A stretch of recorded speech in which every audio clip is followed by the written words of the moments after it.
Welcome to Travel Nation, your companion in uncovering the soul of the world's most awe-inspiring places.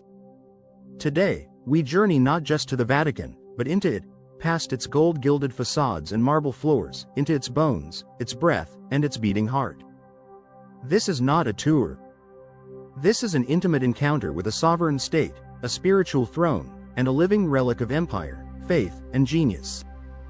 When you approach Vatican City from Rome, you don't see border checkpoints or fences.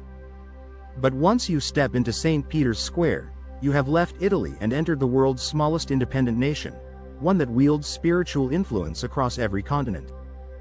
Just 109 acres in size, Vatican City is less than 1/8 the size of New York's Central Park.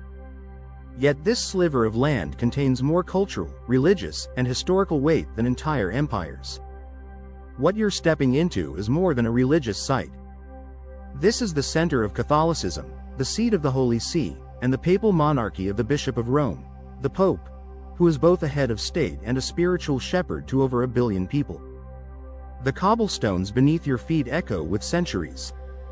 You are standing in a space designed by Gian Lorenzo Bernini, the genius of Baroque architecture.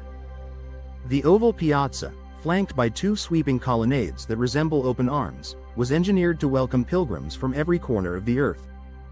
These arms stretch in symbolic embrace, not only to the faithful, but to history itself.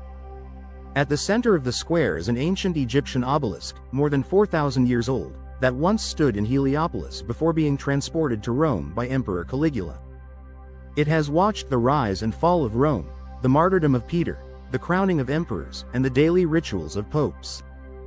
Beneath this obelisk, legend says, lies a fragment of the true cross. The grandeur of St. Peter's Basilica begins even before you enter. Its facade is 377 feet wide and rises like a divine wall to the sky. The Latin inscription at the top declares, "In honor of the Prince of Apostles." This is where emperors bowed, where kings kissed rings, and where saints were laid to rest. The basilica's scale is staggering, but its purpose is singular: to honor the tomb of St. Peter, the apostle who, according to tradition, was crucified upside down on nearby Vatican Hill.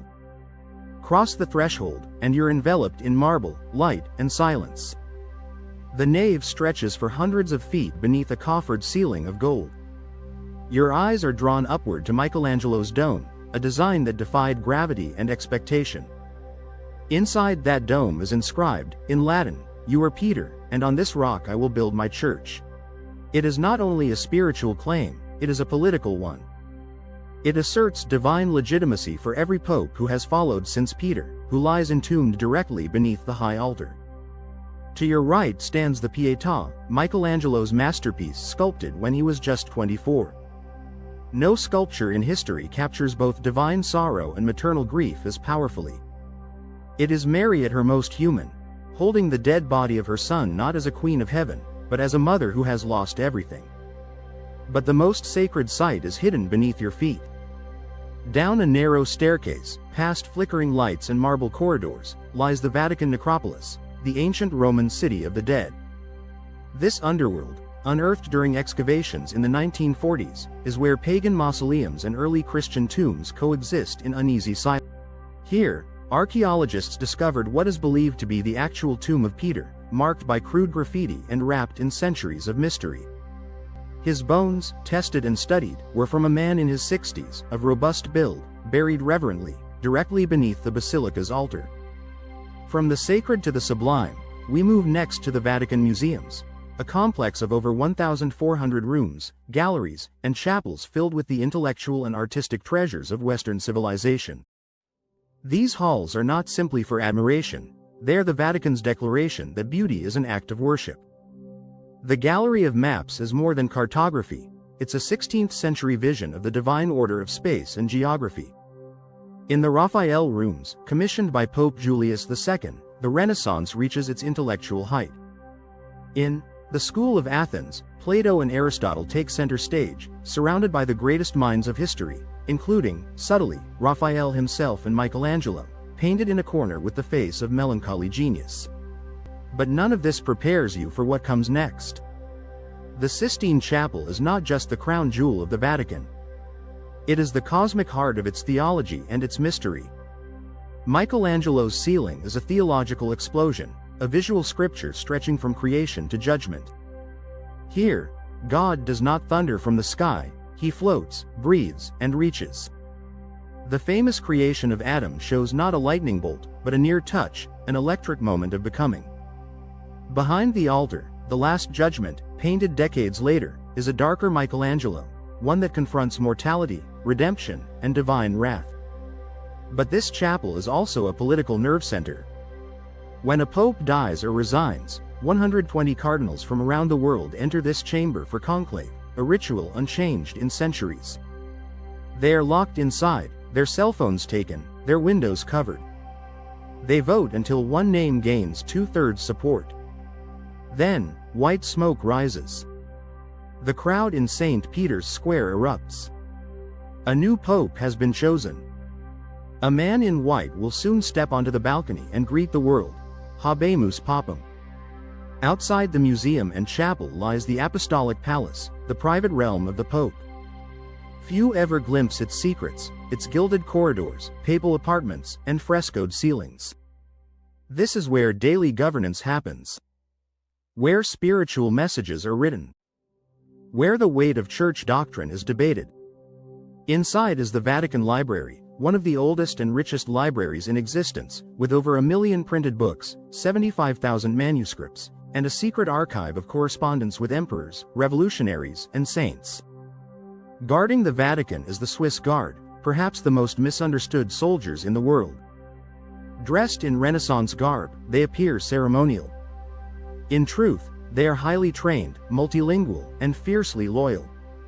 Each guard takes a sacred oath to protect the Pope, even at the cost of his life. During the 1527 sack of Rome, they did exactly that. 147 of 189 guards died defending Pope Clement VII, who escaped through a secret passage to Castel Sant'Angelo. Amid all this opulence lies an unexpected sanctuary, the Vatican Gardens. Covering over half the territory of the city-state, the gardens are private, serene, and deeply spiritual.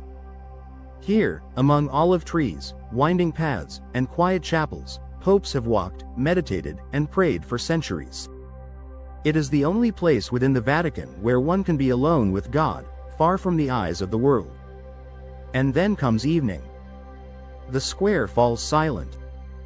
The marble glows gold in the fading Roman light. The tourists disappear.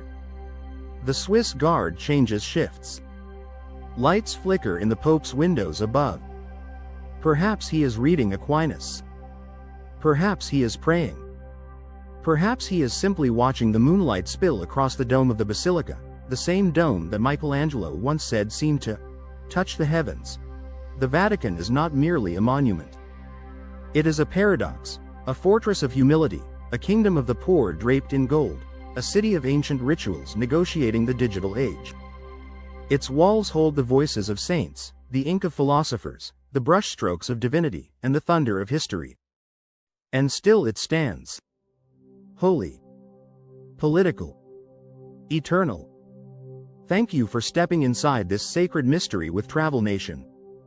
If this journey stirred your spirit or awakened your curiosity, don't forget to subscribe. There are still wonders waiting, buried in marble, cloaked in incense, written in stone, and we'll be there to uncover them with you. Where shall we travel next?